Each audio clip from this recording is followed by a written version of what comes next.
Bonjour. Bonjour les amis. Welcome to Paris.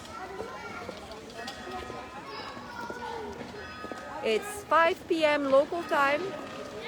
Welcome, welcome. Could somebody give me a sound check and tell me if everything is okay? Picture quality, the sound? That would be very helpful. Bonjour, bonjour, bienvenue. For those of you who haven't met me yet, this is Véronique Véro. I am a Paris-based tour guide. I am also a travel blogger, a French language instructor, and I continue to do what I've done for about 10 years now in social media, on Facebook, on Instagram, on YouTube, which is to share my love of Paris and France when I can travel outside Paris. Today I'm going to take you through my new neighborhood. I moved to the 17th arrondissement 3 weeks ago. Thank you for confirming sound quality, that's very helpful. And I am located at the corner of two streets in the 17th arrondissement, which are la Rue de Levis and la Rue Legendre. So let me show you what I'm seeing. La Rue de Levis, you know I like to give you some Parisian street vibes. La Rue de Levis is one of the best, most authentic market streets in Paris. It's always lively and it's mostly with locals. So I'm going to give you this view of La Rue Levis for now. I made a mistake when I planned this walk. I scouted in the middle of the day when the day was bright, but I didn't realize that by 5 p.m. and definitely by 5:30 things were going to get really dark. My mistake. So we set back our clocks 2 weeks ago. So I will make the most of the daylight while I have it. I see we already have close to 180 people. So thank you for being here with me today. Welcome to the 17th arrondissement. You can see it's very lively here, but the rest of the street, the boutiques like this salon or this cafe, everything is closed. We are 2 weeks into the new confinement, as they call it, the lockdown, and this is the new Paris for you. So don't be too sorry that you're not in Paris, because it feels very different from what it usually does. You can see the store is closed as well. This boutique, everything that's considered non-essential is closed basically. So a lot of the food stores, the boulangerie, the butchers are open, the pharmacies are open. Picard, the famous frozen food store, is open, but everything else is closed. I am writing a blog post this weekend about this, and I will be explaining this more in detail. Look at the pretty Place de Levis, the square of Levis, L-E-V-I-S. It's lovely. Bonjour everyone, I'm not ignoring you. You have this Wallace fountain, of course, for the Parisian vibes. You know, these fountains were a gift to the city of Paris from a wealthy English philanthropist and Paris resident, Sir Richard Wallace, in the late 19th century. This is always a lively little square because we have a daycare on the side there. You see it says Les Petits Chaperons Rouges, the little Red Riding Hoods. It's a daycare, and even on a Saturday, the local kids are used to playing here. So it's always lively on this square. I'm going to start walking. You can hardly read the name with that sticker on it, but for those of you who enjoy following online, here is where we are. So we are in the northwest corner of Paris, most definitely. Not a touristy area by any means, but we are going to talk about some interesting stories. You know, I like the untold stories. Here is La Colonne Maurice columns, also part of the urban landscape in the 19th century. They were supposed to promote shows, theater shows. Of course, right now, there are no shows in Paris, sadly. So the Colonne Maurice is still here right next to the street lamp, but there aren't any shows. And next to it is a beautiful building. So we are going to see some buildings that will remind you of what you've seen in Paris, of course. And you know this architectural style as Haussmannian, or post-Haussmannian. This is the style that was developed in the second half of the 19th century, and it's all over Paris, of course. But here we also see some interesting things. I will start with this one. Now, this is not Haussmannian style at all. In fact, if you looked at it in detail, you might think it's medieval, but it's not. So we will talk about that on this walk a lot. The neo-Renaissance style that became very prevalent in the second half of the 19th century among the affluent classes, the bourgeoisie in Paris. See the details? Brick was used a lot, as well as stone, and a lot of people built their houses like this. There was a medieval revival, if you will. We are going to cross a street known as la Rue de Tocqueville. Tocqueville, philosopher, French philosopher from the 19th century. He wrote a very important book on American democracy. Look at this building. It used to belong to an insurance company. And that is more what you think in terms of Haussmannian or post-Haussmannian architecture. I missed the light, so I have to be careful. You see how it's getting dark very quickly? Had I started this walk 30 minutes ago, we would have been fine. Lesson learned, Vero. I will need to adjust the times for the live streams now that it's going to be winter. So, we are headed, look at this beautiful street, La Rue Legendre. There's a really nice church on the left here, Saint Genevieve Church, built in the 19th century. But for now, I want to take you to this street. And this street is known as La Rue Jacques Bingen. I think that's how his name is pronounced, and I hope I'm saying it right because he was a great man. Jacques Bingen was a leader, a member of the French Resistance, one of the first to join General de Gaulle in London in 1940. And like many brave members of the Resistance, he was eventually arrested and tortured and committed suicide, so he wouldn't talk. You know, Jean Moulin, another big name, and there are others. I'm sorry I don't comment on your comments all the time because I'm focusing on the surroundings.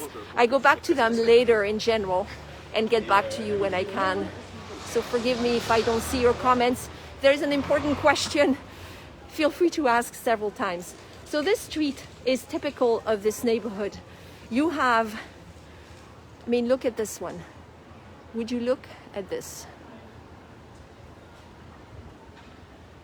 So this is again the neo-Renaissance style. You needed a lot of money to build this in the 19th century. And for all of you Parisian door lovers, I will try and stop when I see a good one. I'm going to tell you a little bit more about the history of this neighborhood. We're headed for it now. We are in it already, actually. It's known as La Plaine Monceau. The Monceau, M-O-N-C-E-A-U, you know that name? It's the name of a famous park around here. La Plaine Monceau, the Monceau Plain. Because where I was standing by La Rue de Levis was actually a small hill. And here we are in the lower part, at the bottom of that hill. There are quite a few embassies in this area. This is the embassy of the Republic of Zimbabwe, and it sits in a former Hôtel Particulier or private mansion built in 1880. So there is a mix of styles, architectural styles. This neighborhood, La Plaine Monceau, was always designed to be residential.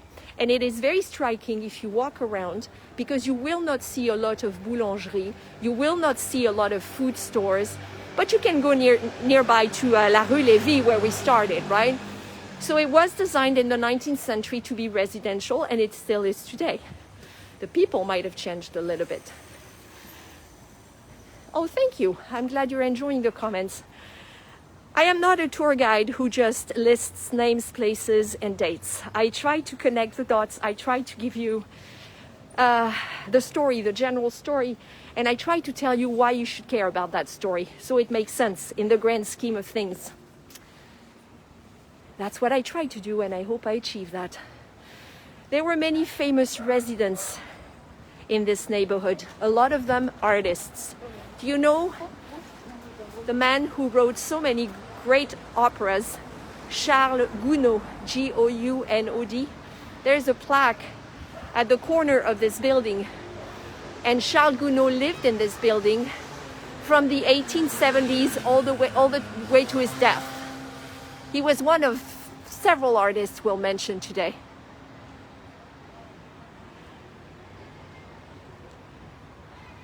Thank you for the love. Very much appreciated. If you stand on this square, this is where I was headed all along. You won't believe how many stories I can tell on the square. The square is called La Place du Général 4 Roues.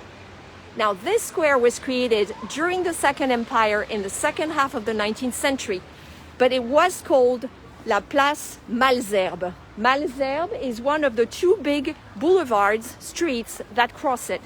In 1977, they named it after Général 4 Roues, who was one of the first to rally General de Gaulle in London in 1940, and he never forgot his friends. And so this is why the square was named after him eventually. And if you walk around the square, you will see some pretty incredible real estate, all dating back to the 19th century. All hôtels particuliers, as the French say, which are basically private mansions. They had to keep kind of a uniform style, but there weren't really rules, but they had to be careful what they were doing. Most of them kind of blend in with each other very nicely. I came here to this square because I'd like to tell you the story of a French dynasty. And you know their name. You know the name of that dynasty. The man who founded the dynasty is honored by this monument. His name was Thomas Alexandre Dumas. You know the name Alexandre Dumas, but he is not the one you probably know. He was born a slave. His mother was a slave in Haiti. His father was white.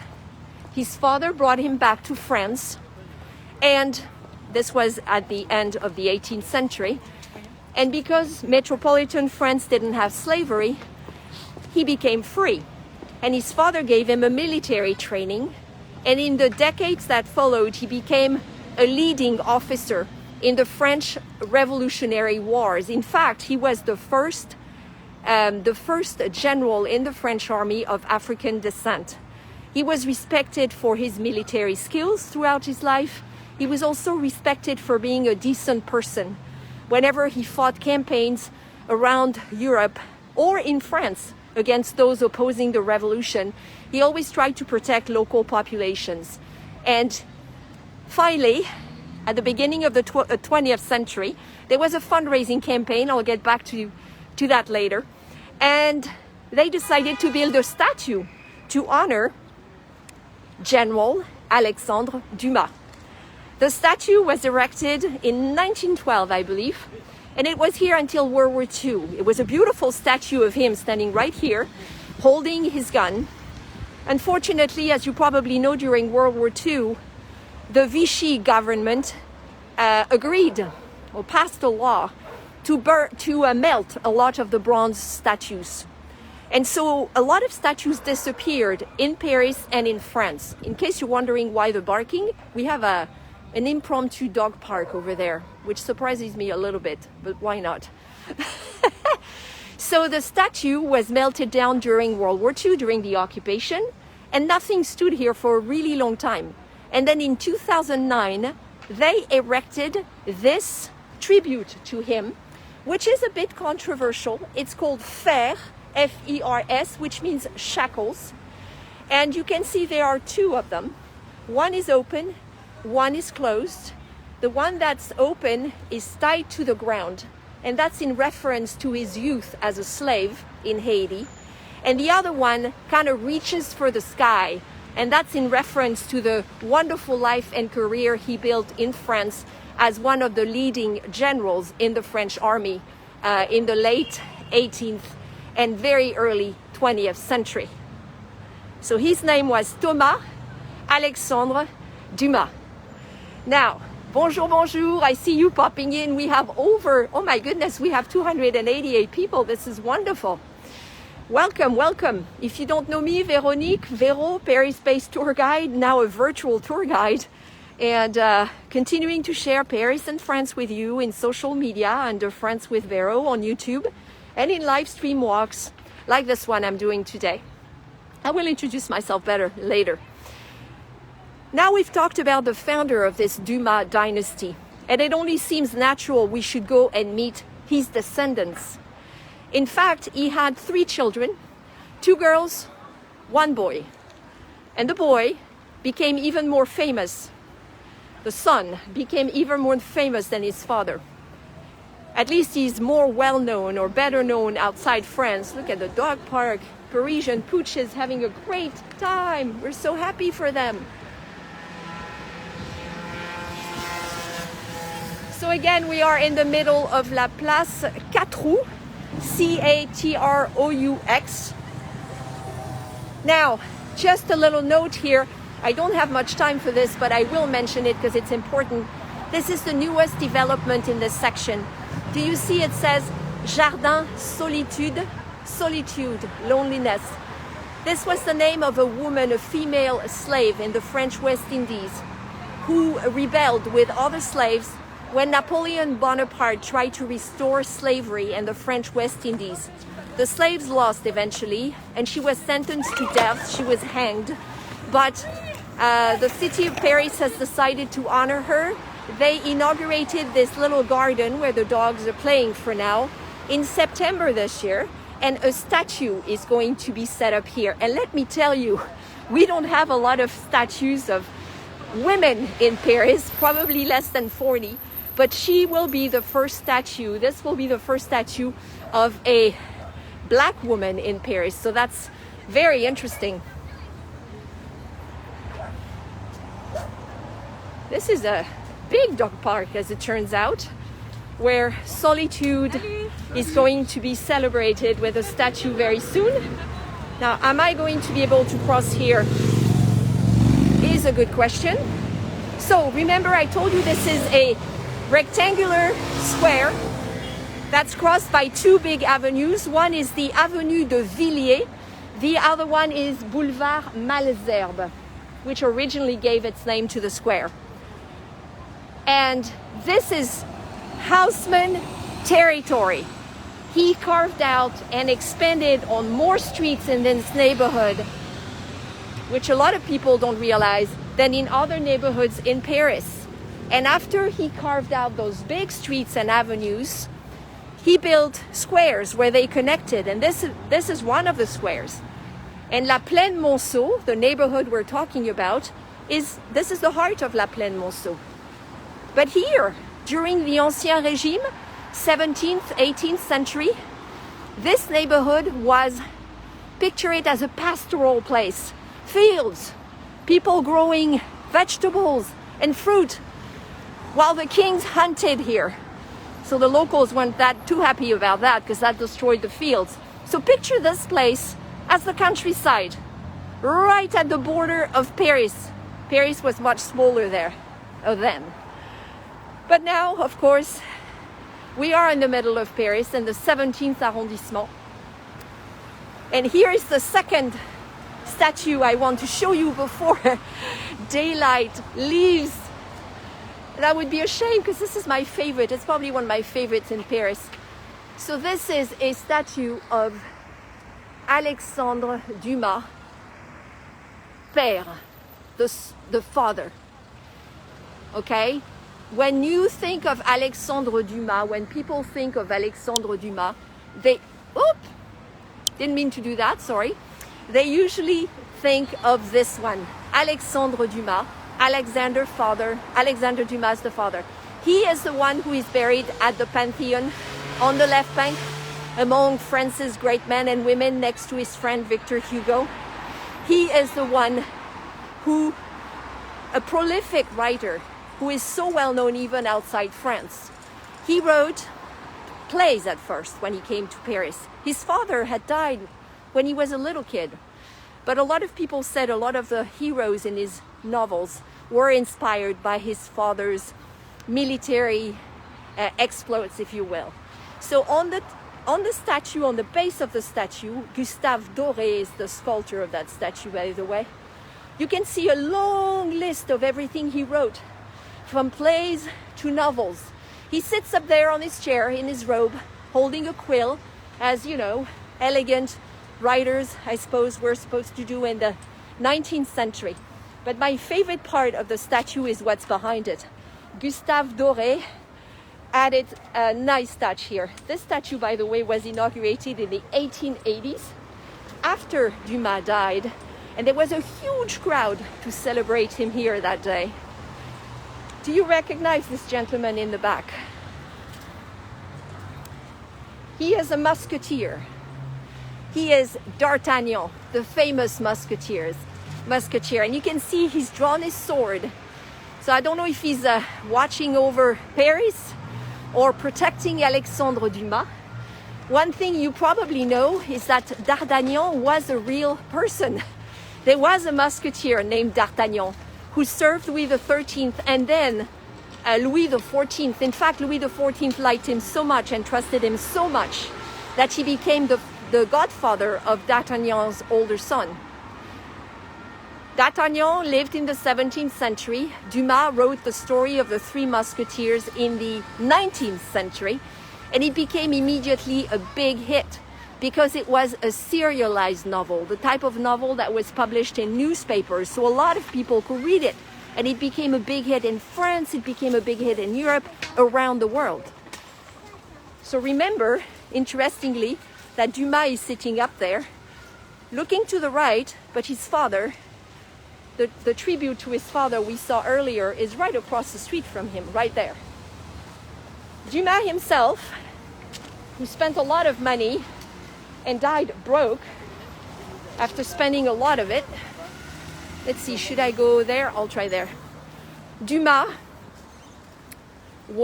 had sons as well. He had two sons, and both of them became writers. But you probably know one more than the other. And so we are headed to the other end of the square right there to show you his son. And the name of the son was, as you might expect, Alexandre Dumas, fils, which means the son. Now, if you've watched the tour of the Montmartre Cemetery, the guided tour, the video guided tour of the Montmartre Cemetery I released recently, you saw his grave. Because Alexandre Dumas, fils, the son, is buried at the Montmartre Cemetery. This could be tricky. There is no traffic light, and look at all these cars. They are supposed to stop for pedestrians, but do you think they do? Nah. Each man for himself, which is not what the Musketeers used to be. Hey, thank you. Jeez, the Musketeers used to be all for one, one for all. This is not the Paris motto, let me tell you. Okay, survive this one. Phew! We are back here at the tribute to General Dumas. Fer, or shackles. Bunch of kids here. It's getting dark. See, I didn't lie. And the big building I want to show you is over there, and I'm just hoping we'll have enough light for you to see it.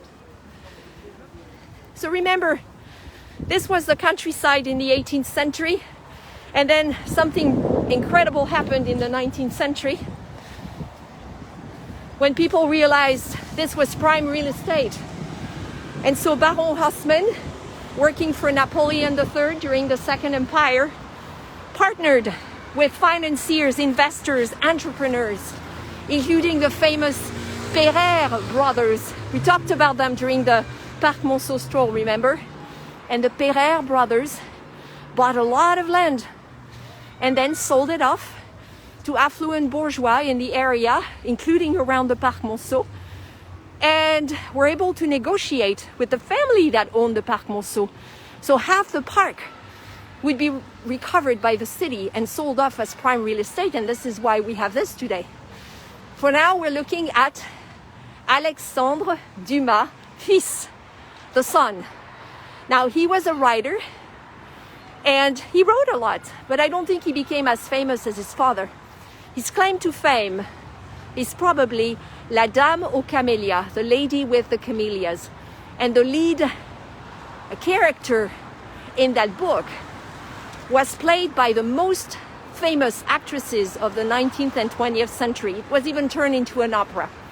Now, interestingly, Alexandre Dumas, fils, the son, who is looking, it seems, at his grandfather over there. Remember, there was a statue there instead of that new structure, and can see his father across from us over there.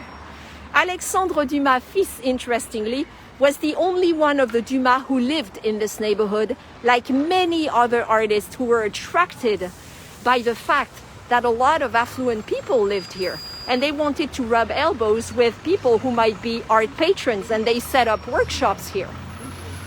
So he lived on Avenue de Villiers, up in that direction, number 98. He had a beautiful little hotel particulier, private mansion, and he wrote in the garden.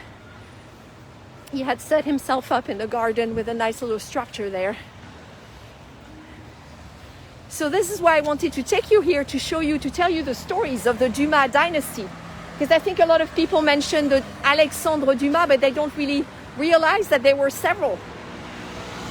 And even more interestingly, that they were of African descent. We are going to cross and head over to this chateau over here. I am taking you to a medieval chateau right in the heart of Paris.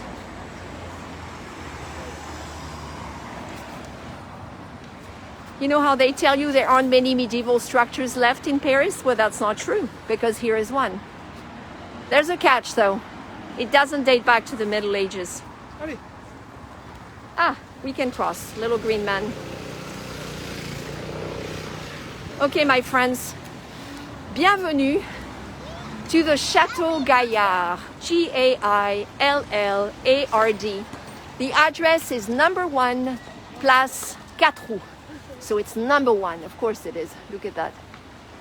So I know the light could be better, the lighting could be better. But I want to give you an overall view here before we talk about what happened here. This neo-Renaissance building. Émile Gaillard was at the head of the central bank in France. You see the name on the wall? Banque de France. And so in the 19th century, he was a very wealthy man. As it turns out, he was also an art patron. And he was very interested in the Renaissance.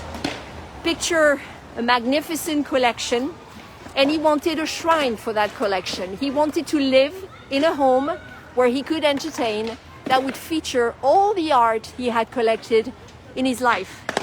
As it turns out, he had very good connections in the art world around France. I don't know if you recognize the style of this house, but if you've been to the Loire Valley, in particular to the city of Blois, B-L-O-I-S, and if you have visited the beautiful Château de Blois, you might recognize this. There is a wing in that chateau built by a French king, Louis XII, late 15th, early 16th century, which is precisely the time that Gaillard was interested in. He knew the curator at that museum, at that chateau. So he had connections. He was able to duplicate a lot of the architecture in a very authentic way. And he had lavish parties here. The whole neighborhood came here. The whole neighborhood came here. And when I say the whole neighborhood, just some big, big names. big industrialists of the 19th centuries. You remember some of those names around the Parc Monceau, the Camondo family, the Cernuccis, and all the big families in banking, in finance. But he was also surrounded by artists. Remember, Alexandre Dumas' son lived around here. Edmond Rostand, who wrote Cyrano de Bergerac, lived around here. Famous actors and actresses. Musicians like Debussy, Fauré lived around here, and Gounod, I mentioned him earlier. Painters. So great company, right? Monsieur Gaillard enjoyed it. And then he died at the beginning of the 20th century. And his collections were sold off or given away to, donated to some museums like the Louvre. But the Banque de France, the Central Bank of France, eventually bought the building back and set it up as one of their branches in the 1920s. So once again, they renovated to make it more into a bank, but they kept the same style. They used an architect that was able to follow what the original architect had done. And the masterpiece of the Banque de France, when you visited at the time, if you were an affluent client of the Banque de France, would have been the vault downstairs. The vault was in fact like a medieval chateau. There was a drawbridge. There was a moat with water and fish swimming in it to protect the safes. Imagine that in a bank in the heart of Paris. Yeah, everybody's taking their exercise hour at the same time. You're right, Sylvain. For those of you who don't know this, when we started the new lockdown 2 weeks ago, we are entitled for up to 1 hour a day of exercise, fresh air, and within 1 kilometer of our main residence, which is 0.6 miles. And that's exactly what I'm doing right now. So I am doing this legally.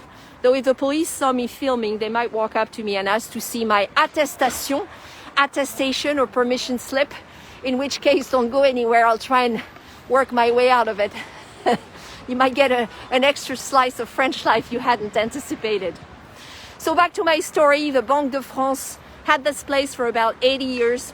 And then around 2005, 2006, they closed it. They closed the branch. And the poor Château Gaillard, like Sleeping Beauty, fell asleep. And he just slept and slept for many years. And then, third part of the story, they decided to turn it into a museum. So I don't know if you see this red sign. It's very dark now, but it says Citéco, the city of the economy. This is, my friends, a museum dedicated to economy.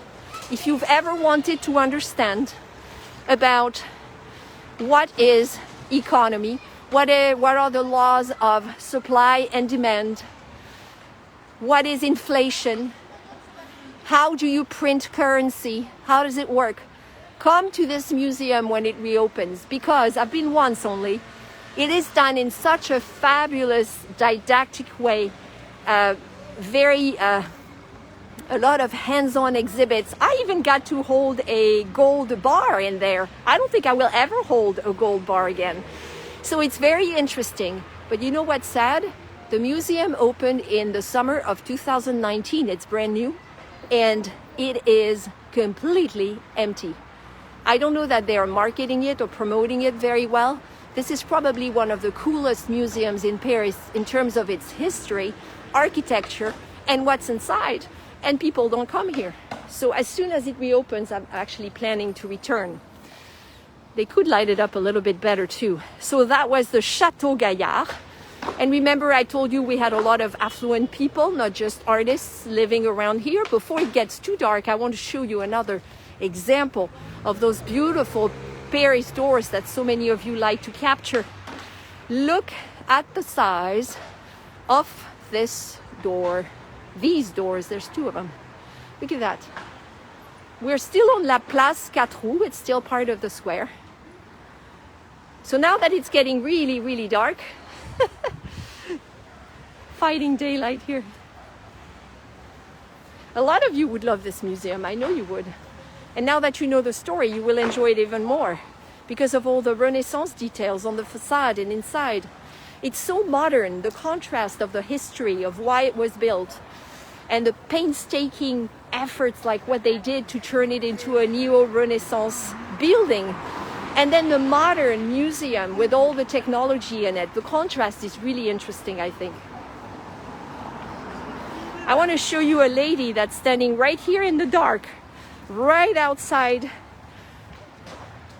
the Palais Galliera. Oh yay, there's a light kind of putting some light on her. That's nice. Do you know this lady? This is Sarah Bernhardt. Sarah Bernhardt. Probably one of the most famous actresses who ever lived. Probably the first international star.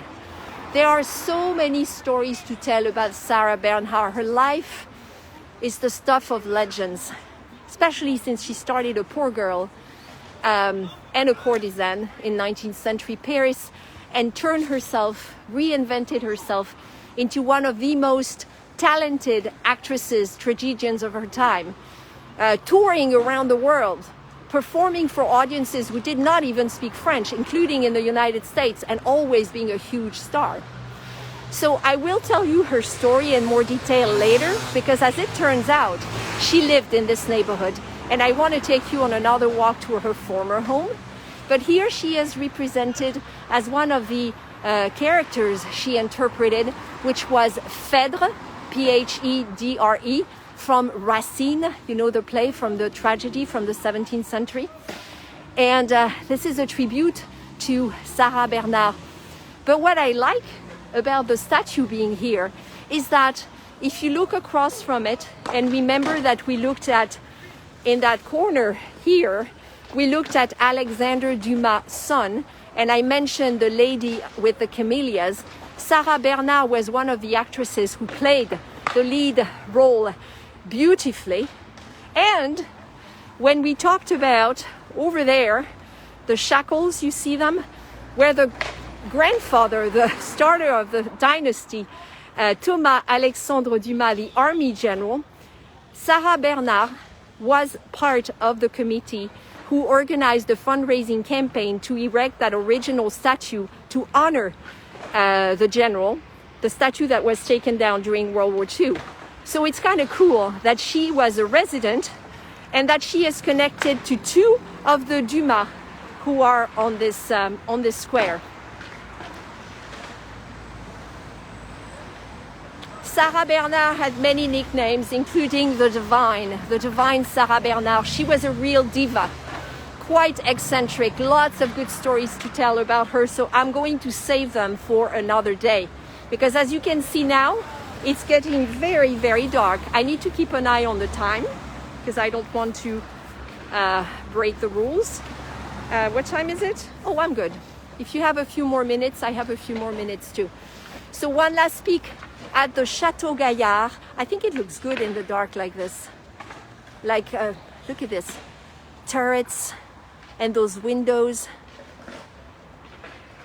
Gargoyles. You can't see the gargoyles. It's too dark now. But if you get close to the building, they look down at you. And you know that in the 19th century in Paris, this was such a popular architectural style. When Viollet-le-Duc renovated all these buildings around France and Notre Dame in Paris, he basically did this. He represented the Middle Ages the way he thought they should be represented, which got him some criticism as well. Look at the silhouette of the Château Galliera in the sunset. That's kind of nice, huh? Bonjour les amis. Hi Lachlan, I just see you pop in. Sorry, I've been really focused on my stories and the commentary, but I will get back to the comments later. I'll tell you what, I think we should wrap up at a very famous place around here. It's not far, and I think if I can take you there now, we will end this walk on a really Parisian note. What do you say? I wasn't planning to go all the way there, but why not? So I will come back here on another walk to tell you the story of Sarah Bernhardt and other famous actresses and courtesans who lived here. Look at this is Château Gaillard, my friends. You can see it's brand new. They just renovated it for the museum, but have you ever seen such a rain spout? And they're all over the building.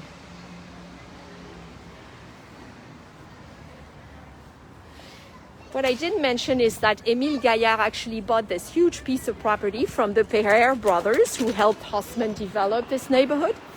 And he also bought 2 more plots on the sides, on each side of the big one. So he really had 3, not 1, but 3 hôtels particuliers or mansions that ended up being connected. In fact, if I look back, this was one of the smaller ones.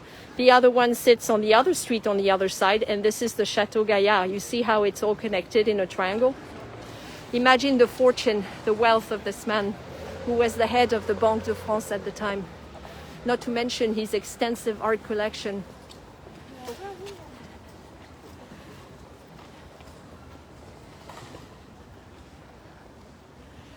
Here is the consulate of Portugal, and I really like the shadows on the facade at night. I said lots of embassies and consulates. Over 300 people are still here. Thank you so much for staying here. Now, as you know, I share content in social media every day on Facebook and Instagram under Friends with Vero. All my guided video tours or the replays of those live stream tours can be found on YouTube. But if you really want to help me continue creating this content, I would urge you to consider joining my private club, which is, voila, thought I could look at you in spite of my orange mask. I would urge you to consider joining my private club. I have about 350 members now, and these great people are the ones who are supporting this business of mine, enabling me to continue creating this content. I have some fun events planned with the club members. Tomorrow, on Sunday, they will be meeting me in our private Facebook group. I will be in my living room, and we will be discussing your beloved French ritual, l'apéritif, l'apéro. And I will show them the apéro I have prepared. And then next week, I might do a special walk for them in this neighborhood as well. So there is a lot of great content, exclusive content that they're the only ones to see. And I urge you to look me up on Patreon, patreon.com/FrenchGirlInSeattle. That information is everywhere. Thank you for that. For now, though, I think you may have recognized where I'm taking you already. It's dark, but you will see a little better. Thank you for the kind comments and messages and all the support. It's been a challenging year in many ways, and a lot of people working in the tourism industry have lost their jobs. I was very fortunate that the business I launched in April took off immediately between the online French classes and my Patreon program, my subscribers, my club members. Very lucky, in spite of everything. Okay. It's getting dark. Now you get to see Paris by night. Da, da, da, da. Oh, look, this is a great Parisian site right here. What do you think? Isn't this great? So this is a typical or a classic metro entrance by Hector Guimard, another very famous artist of the Belle Époque, the late 19th century. I always thought those eyes looked like beasts at night, creatures. Those red, yellowish red eyes. And behind it is, of course, everybody's favorite park around here, which is the beautiful Parc Monceau. I won't tell the story again because I took you on a live stream stroll here when I moved in 3 weeks ago. And the whole story is on that live stream that you can find here on the Facebook page or on YouTube. So if you want the story, ooh, I see the police over there. And I am going to walk to the left because it would be a bummer if they stop me now. They're checking people in the park to make sure. So don't worry, it's going to be a little dark, but I'm trying to avoid the police. I'm doing nothing illegal. I just don't want to be stopped now. I know it's very dark. We're going the wrong direction. The joggers are facing us now. I will keep walking here and then take you to the place that's a little lit up. The kids are talking about the cops too. That's funny. Les policiers, les policiers. The police. Okay, here. I'm stepping in the grass. Voila. I want to get to those lights there. It's too dark to show you much of Parc Monceau right now, but again, if you go back to that replay of our stroll, it will be fun. So you can see that the famous merry-go-round of the Parc Monceau is closed. It's not considered an essential business.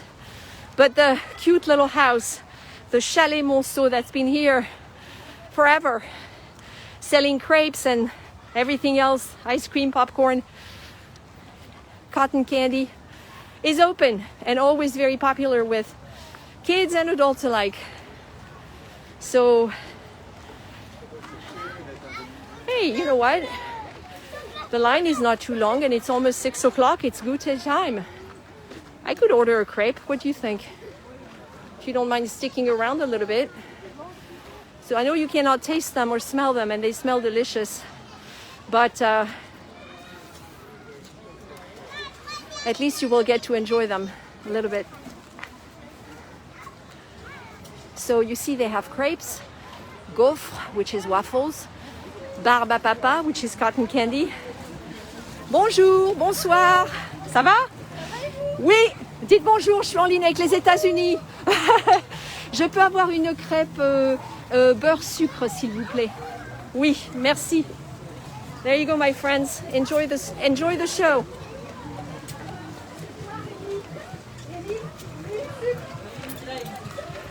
Yeah, the chalet has the Christmas decorations up, but few stores do right now. Not quite. C'est combien? Ah, la voilà, bonjour.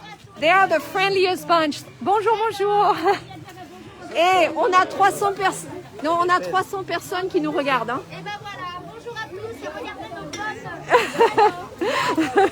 We love USA. They love the USA, excellent. The USA would love to be here too. C'est combien? 4. Voilà, parfait. Merci à vous. Isn't this beautiful?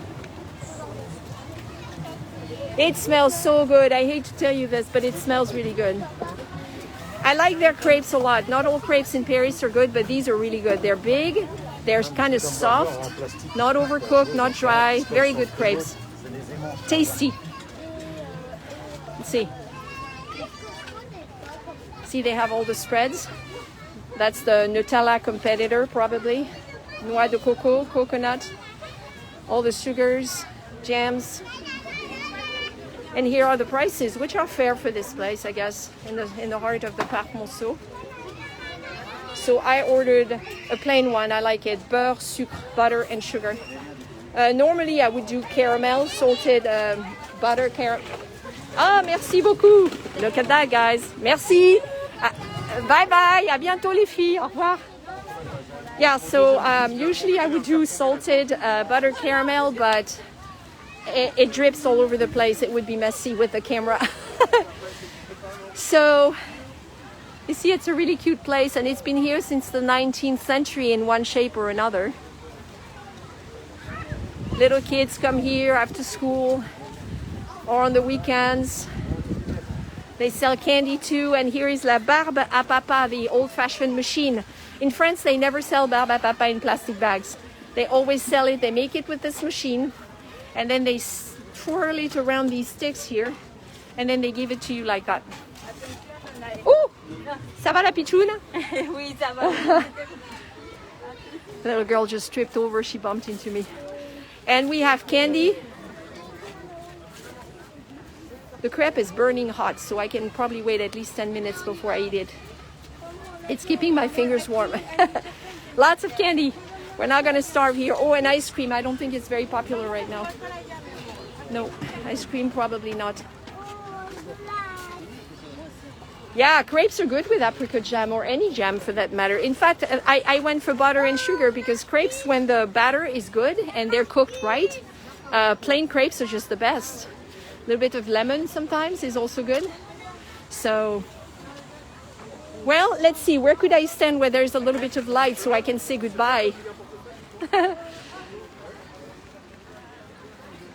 I hope you've enjoyed this little stroll around La Plaine Monceau and the 19th arrondissement. There are a lot more stories to tell, and I am planning to take you on more walks over the next few weeks.